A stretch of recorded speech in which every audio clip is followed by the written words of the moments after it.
بسم اللہ والصلاۃ والسلام علی رسول اللہ اما بعد۔ آقا کریم صلی اللہ تعالیٰ علیہ وآلہ وسلم نے جن حدیث کریمہ میں موجودہ جو حالات ہیں، امت مسلمہ اس وقت جو کفر کے مقابلے میں برسر پیکار ہے، اور اس وقت ایران اور امریکہ کے درمیان جو جنگ ہے، اس جنگ کے بارے میں جو مختلف قسم کی پیشن گوئیاں سوشل میڈیا کے اوپر بتائی جا رہی ہیں، تو آج ہم اس ویڈیو میں جائزہ لے رہے ہیں آقا کریم صلی اللہ علیہ وآلہ وسلم کی ان حدیث مبارکہ کا کہ جن میں آقا کریم صلی اللہ علیہ وآلہ وسلم نے قیامت کی بڑی بڑی نشانیوں کے بارے میں پیشن گوئی فرمائی، اور ان نشانیوں میں سے خاص کر جن نشانیوں میں آقا کریم صلی اللہ علیہ وآلہ وسلم نے جو نشانیاں موجودہ حالات کے بارے میں بیان فرمائیں، تو آیا یہ جو جنگ ہے یہ تیسری جنگ عظیم ہے یا یہ تیسری جنگ عظیم کا آغاز ہے کہ نہیں ہے، اس کا ہم جائزہ لیں گے۔ تو کیا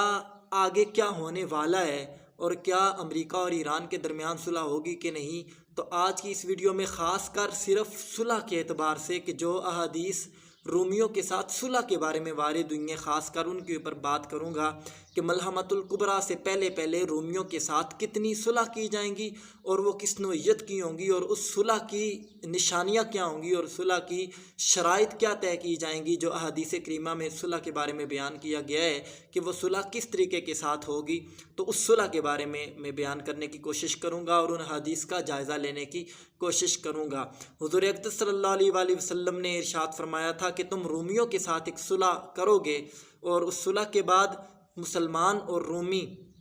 صلح کریں گے، اور صلح کے بعد وہ مل کے ایک تیسرے دشمن کے ساتھ جو ان کے عقب میں ہوگا اس کے ساتھ لڑائی کریں گے، اور اس لڑائی کے بعد پھر آقا کریم صلی اللہ علیہ وسلم نے ارشاد فرمایا کہ مسلمان مال غنیمت لے کے واپس لوٹ رہے ہوں گے، مسلمان اور رومی یعنی عیسائی جو مال غنیمت لے کے جب واپس لوٹیں گے، تو اس فتح کے بعد جب یہ واپس لوٹیں گے تو عیسائیوں میں سے ایک شخص صلیب کو گاڑ کے یہ کہے گا کہ صلیب غالب آ گئی، اور حضور نے فرمایا مسلمان کہیں گے کہ اللہ غالب آیا ہے، اللہ کا دین غالب آیا ہے۔ تو اس بات کے اوپر مسلمانوں اور عیسائیوں کے درمیان جنگ چھڑ جائے گی، اور مسلمانوں میں سے ایک شخص اس صلیب گاڑنے والے شخص کو قتل کر دے گا، تو پھر مسلمان اور رومی آپس میں لڑائی کریں گے، یہاں تک کہ پھر وہ جو رومی لوگ ہوں گے وہ اپنے حاکم کے پاس واپس جائیں گے اور اسے جا کے کہیں گے کہ ہم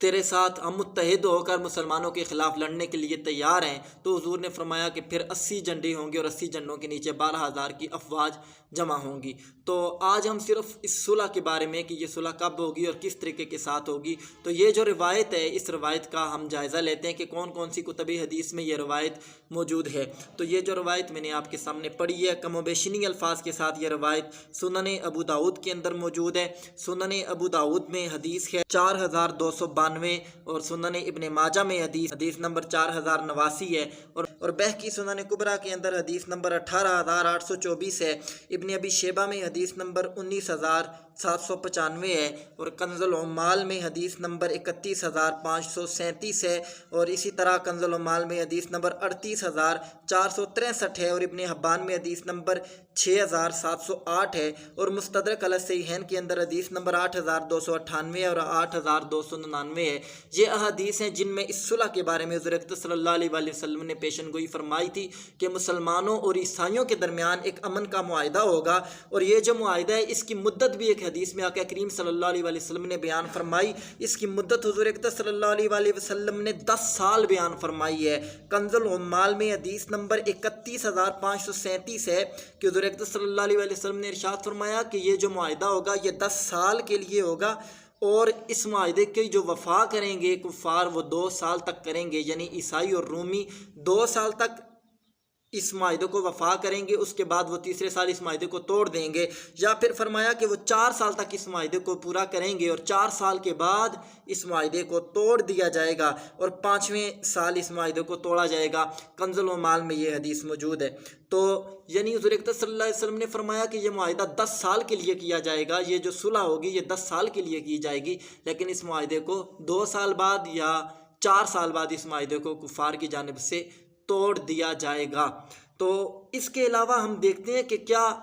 کفار کے ساتھ یہ جو معاہدہ ہے یہ کب کیا جائے گا، اب اس طرف آتے ہیں تو حضور اقدس صلی اللہ علیہ وسلم نے ارشاد فرمایا تھا کہ کفار کے ساتھ، عیسائیوں کے ساتھ، رومیوں کے ساتھ حضور اقدس صلی اللہ علیہ وسلم نے ارشاد فرمایا تھا کہ حضرت ابو امامہ رضی اللہ تعالیٰ عنہ سے روایت ہے کہ رومیوں کے ساتھ تم 4 مرتبہ صلح کرو گے، اور جو چوتھی بار ہوگی وہ آل ہرقل سے تعلق رکھنے والے ایک شخص کے ساتھ معاہدہ ہوگا۔ تو ایک شخص نے حضور اقدس صلی اللہ علیہ وسلم سے پوچھا کہ یا رسول اللہ، یہ چوتھی بار جب یہ معاہدہ آل ہرقل کے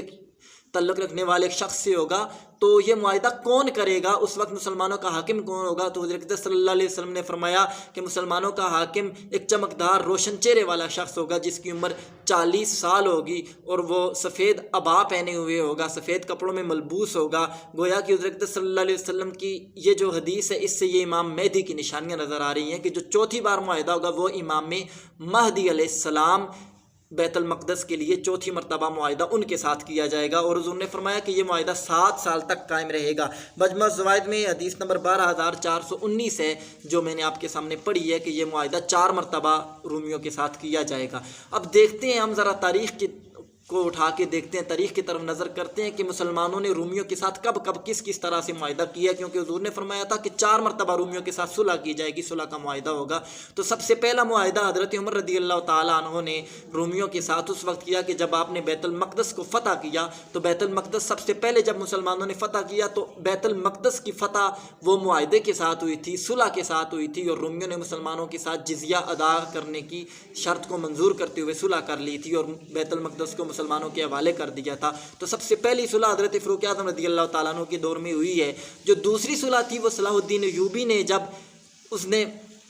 بیت المقدس کو فتح کیا تو وہ فتح بھی 12 دن تک بیت المقدس کا معاہدہ، بیت المقدس کا محاصرہ جاری رہا، اور اس کے بعد صلاح الدین ایوبی نے اکتوبر کے اندر بیت المقدس کی صلح کر لی تھی۔ 2 اکتوبر کو یہ صلح ہوئی تھی۔ تو صلح کے بعد وہاں پہ بھی شہر یعنی صلح کے ذریعے تھے فتح ہو گیا تھا۔ تو دوسری صلح تب ہوئی ہے، دوسرا معاہدہ وہاں پہ بیت المقدس کے حکمرانوں کے ساتھ تب ہوا ہے، رومیوں کے ساتھ دوسرا معاہدہ بیت المقدس میں تب ہوا ہے۔ اب 2 معاہدے رہ جاتے ہیں جن میں سے ایک معاہدہ حضور نے فرمایا کہ امام مہدی کی موجودگی میں ہوگا، جو حضور نے مجمع الزوائد کی حدیث نمبر 12419 میں جو نشانیاں بیان فرمائیں، تو ان سے یہی لگتا ہے کہ وہ معاہدہ تو امام مہدی کے دور میں ہوگا جو 7 سال تک رہے گا۔ لیکن جو اس سے پہلے ایک اور معاہدہ ہونا ہے تو وہ معاہدہ امام مہدی سے پہلے ہوگا جو کہ تیسرا معاہدہ ہے۔ تو ہو سکتا ہے کہ جو موجودہ ایران اور امریکہ کی جنگ ہے یہ اسی کا صلح کا معاہدہ ہو کہ جو ان کے مابین آپس میں صلح ہو جائے، اور اس صلح کے آثار یہ کب ہوگی اس کی کچھ نشانیاں بھی حدیث میں بیان کی گئی ہیں۔ میں ان نشانیوں کا بھی بیان کر دیتا ہوں کہ کون کون سی نشانیاں ہیں کہ اس صلح کے وقت کی جو نشانیاں صحابہ کرام نے بیان فرمائی ہیں۔ تو مجمع الزوائد میں حدیث نمبر 12415 ہے کہ جب ترک عربوں کا آزاد کیا ہوا شخص اور دوسرا رومیوں کا آزاد کیا ہوا شخص حکمران بن جائے گا تو جنگوں کا آغاز ہوگا۔ یعنی حضور اقدس صلی اللہ علیہ وسلم نے 2 شخصوں کا تذکرہ کیا ہے کہ 2 لوگ ہوں گے، ان میں سے ایک ترک ہوگا، ترکوں کا آزاد کیا ہوا ہوگا، اور دوسرا رومیوں کا آزاد کیا ہوا ہوگا۔ تو جب یہ حاکم بنیں گے تو تب ان جنگوں کا آغاز ہوگا جو کہ ملحمۃ الکبریٰ جس جنگ کو کہا جاتا ہے۔ تو اس جنگوں کی جو جب آغاز ہوگا تو وہ ان 2 شخصوں پر ہوگا۔ اور اسی طرح سے مجمع الزوائد میں حدیث نمبر 12417 ہے، بنو امیہ سے تعلق رکھنے والے ایک شخص مصر کا یہ حکمران بنے گا، پھر اس کی حکومت کو مغلوب کر دیا جائے گا، پھر یہ شخص فرار ہو کر روم کی طرف جائے گا اور رومیوں کے ساتھ مل کر یہ آل اسلام کی طرف لوٹے گا، تو اس کے بعد پھر جنگوں کا آغاز ہوگا۔ یعنی بنو امیہ سے تعلق رکھنے والا شخص جب مصر کا حاکم بن جائے گا، وہاں پہ جب یہ مغلوب ہو جائے گا تو اس کے بعد پھر حضور اقدس صلی اللہ علیہ وسلم نے ارشاد فرمایا کہ جب یہ شخص پھر رومیوں کی طرف جائے گا اور رومیوں کو یہ مسلمانوں کی طرف لے کے آئے گا، تو تقریباً اس وقت جو ہے جب یہ شخص رومیوں کو ساتھ لے کے آئے گا تو رومی مسلمانوں کے ساتھ مل لیں گے اور وہاں پہ وہ رومی مسلمانوں کے ساتھ معاہدہ کریں گے۔ ایک عام جو روایت انتہائی اہمیت کی عامل ہے اس بارے میں وہ یہ ہے کہ حضرت ابن مسعود رضی اللہ تعالیٰ عنہ فرماتی ہیں کہ جب ترک اور چھوٹی آنکھوں والے لوگ جزیرۃ العرب کے اوپر اور آذربائیجان میں غالب آ جائیں گے، ترک اور چھوٹی آنکھوں والے لوگ جزیرہ عرب میں اور عرب میں اور آذربائیجان میں غالب آ جائیں گے، اور رومی جو ہیں وہ امغ اور اس کے اطراف میں آل روم سے لڑائی کریں گے، اور قبیلہ کیس کا ایک شخص ہوگا جو آل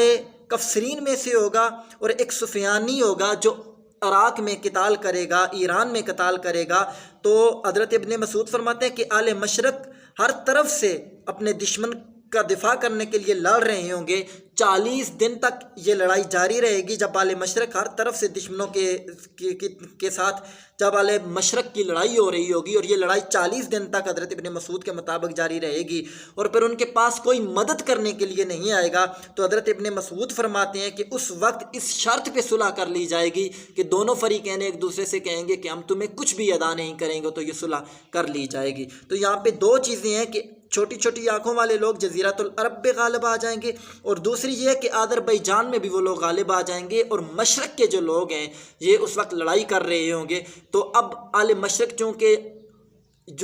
جو لوگ ہیں اس وقت یہ لڑائی میں مصروف ہیں، تو آیا یہ لڑائی کتنے دنوں تک جاری رہتی ہے؟ تو اب ابن مسعود کی روایت کے مطابق 40 دن تک وہ لڑائی جاری رہے گی۔ اب یہی لڑائی ہے یا اس کے بعد کوئی لڑائی لڑی جائے گی؟ تو جزیرہ عرب کے اندر تو ابھی تک ترکوں کا اور چھوٹی آنکھوں والے لوگوں کا اس وقت جو ہے موجودہ حالات میں تو قبضہ نہیں ہے۔ اگر اس سے مراد یہ لی جائے کہ جزیرہ عرب میں چھوٹی آنکھوں والے جو لوگ ہوں گے وہ غالب آئیں گے، تو وہ اگر اس سے یہ مراد لی جائے کہ وہ اسی حال میں ایک ہی وقت میں یہ غالب ہوں گے اور اسی وقت یہ جنگ ہوگی، تو پھر تو یہ جنگ نہیں ہے۔ لیکن اگر یہ ہے کہ وہ پہلے غالب آئیں گے بعد میں جنگ ہوگی، تو پھر وہ جو چنگیز تھا وہ اس نے جب تباہی پھیلائی تھی تو اس دوران یہ چھوٹی چھوٹی آنکھوں والے ترکوں کا قبضہ بہرحال ہو چکا تھا۔ تو ہو سکتا ہے کہ اس حدیث سے یہ بھی مراد ہو کہ فوری طور کے اوپر ہی ترکوں کے غالب آنے کے بعد نہ ہو، بلکہ ترک اس وقت غالب آ گئے، یہ مراد ہو کہ ترک چھوٹی آنکھوں والے اس وقت غالب آئے تھے کہ جب چنگیز خان اور ہلاکو خان نے تباہی پھیلائی تھی، اور اب جا کے یہ 40 دن والی لڑائی ہو سکتا ہے کہ اب اہل مشرق لڑ رہے ہوں۔ لیکن مشرق وسطیٰ کے اور اہل مشرق کے تو ساری دنیا کے سامنے ہے کہ ہر طرف سے بہرحال اہل مشرق کو لڑائیوں کا سامنا کسی نہ کسی طرح سے ضرور ہے، اور عنقریب یہ جنگ مزید پھیل بھی سکتی ہے اور پھیلتی جا رہی ہے۔ اسی طرح ایک اور روایت ہے، یہ جو روایت ہے یہ کنز العمال میں حدیث نمبر 8150 ہے۔ اور اسی طرح آقا کریم صلی اللہ علیہ وسلم نے ایک اور نشانی بیان فرمائی تھی کہ جب مسلمانوں کے 3 بڑے لشکر ہوں گے، حضور نے ارشاد فرمایا تھا، اور وہ جو 3 بڑے لشکر ہوں گے ان میں سے ایک لشکر شام میں ہوگا، اور دوسرا جو لشکر ہوگا وہ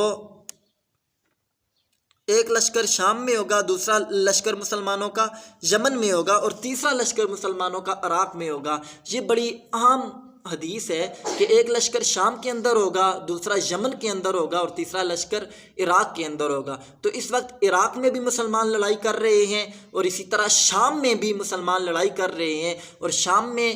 ایک سفیانی شخص کا غلبہ ہو جائے گا، یا عراق میں بعض روایات میں ہے کہ سفیانی شخص کا غلبہ ہو جائے گا۔ تو یہ بڑی اہمیت کی عامل چیز ہے۔ اور تیسرا لشکر حضور نے فرمایا کہ یمن میں مسلمانوں کا جو لشکر ہوگا یہ جمع ہو جائے گا۔ تو پھر اس وقت حضور اقدس صلی اللہ علیہ وسلم نے ارشاد فرمایا کہ مسلمانوں کے پاس نعمتوں کی اتنی فراوانی ہوگی کہ اگر کسی کو 100 دینار دے دیے جائیں تو وہ شخص 100 دینار لے کے بھی راضی نہیں ہوگا۔ تو گویا یہ بھی اب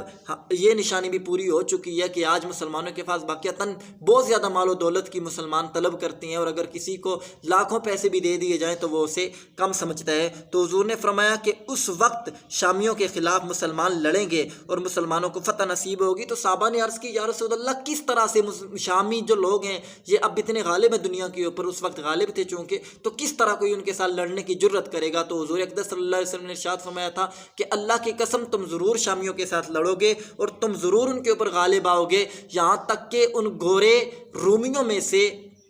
چند لوگ ایسے تمہارے پاس اپنے گریبانوں میں قمیص ڈالے ہوئے غلامی کی حالت میں آئیں گے، اور ان کا یہ حال ہوگا کہ تم میں سے ایک کم تر حبشی شخص کے سامنے وہ غلام بن کے کھڑے ہوں گے اور اس کے ہر حکم کو ماننے کے لیے تیار ہوں گے۔ جو حبشی شخص انہیں حکم دے گا وہ اس حبشی شخص کے حکم کے آگے سر تسلیمیں خم کر لیں گے۔ تو یہ وہ حدیث ہے، یہ وہ آثار ہے کہ جو آقا کریم صلی اللہ علیہ وسلم نے بیان فرمائے ہیں کہ تیسری جنگ عظیم ملحمۃ الکبریٰ سے پہلے جو حالات ہوں گے وہ یہ ہوں گے، اور اس ملحمۃ الکبریٰ سے پہلے امام مہدی کے نزول سے پہلے اور حضرت عیسیٰ علیہ السلام کے نزول سے پہلے اور امام مہدی کے ظہور سے پہلے یہ مسلمان 4 صلح ہوں گی جو کریں گے کفار کے ساتھ۔ تو اب اس کے بعد جو ملحمۃ الکبریٰ ہوگی اس کا باقاعدہ طور پہ آغاز ہوگا، لیکن یاد رکھیں اس سے پہلے ٹیکنالوجی کا خاتمہ ہو جائے گا۔ میں یہی سمجھتا ہوں کہ ٹیکنالوجی اس وقت نہیں ہوگی کہ جب یہ